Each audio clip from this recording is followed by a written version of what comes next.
Welcome to Amplifying Leadership and Tip Thursday with Tara. I am Tara Lehman, a partner, coach, and consultant at Twin Life Coaching and Business Services, of which Amplifying Leadership is a division. I hope to bring you some information or a key takeaway you can use to build, enhance, or grow your leadership skills with Tip Thursday with Tara. Today, we're going to continue to talk about leading through change. But instead of focusing on what we can't control, we're going to dig into focusing on what we can control and what we can influence. Remember, change is hard and it's uncomfortable, maybe for us and our employees. As a leader, your team is going to mirror your response to change. Panic, frustration, or even indecision can ripple down faster than you want to or realize. But there is a way to take back control, and this starts with you as the leader. Here's a quick story I want to share. Recently, a leader that I worked with was facing a major software or system overhaul. A lot of people go through this from time to time. The timeline kept shifting because staff were resistant, they were having difficulty working with the vendor, and stress was really high, which caused some vendor issues. Their first instinct was to try to control everything. The vendor, the timelines, the tech issues, even the team's emotions. So predictably, she did burn out really fast on this. They got behind and the team felt even more anxious around the change because systems are a major change for some people. So we tried a different approach. We focused on only what she could directly control. How she responded to questions, clarity of her communications, how she modeled the adaptability about the new system, less frustration and stress with her vendor. The rest, the tech issues, the timeline changes, resistance, she acknowledged, but she didn't try to micromanage it.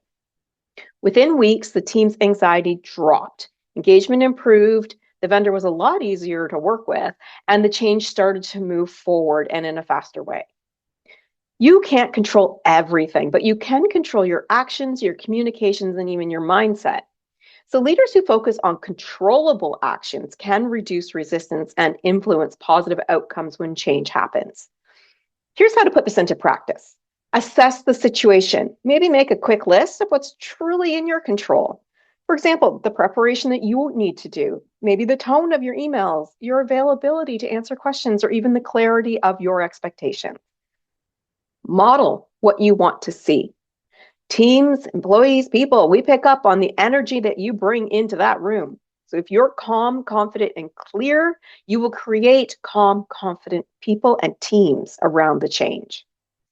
You need to communicate strategically. So instead of trying to manage all the unknowns, provide updates and actionable steps instead. And provide also what you don't know, but don't try to manage it. Transparency builds trust and reduces the fear of unknown around change. And accept and influence the rest. You can't force the change to go perfectly, especially if things are outside of your control, but you can influence others through guidance, encouragement, and structure. Here's a question for you. Which elements of your current change, or if you're not going through one, maybe a past one, are you trying to control that actually aren't within your power? Letting go of these doesn't mean that you're giving up or you're putting things aside. It means you're putting your energy where it will have the greatest impact.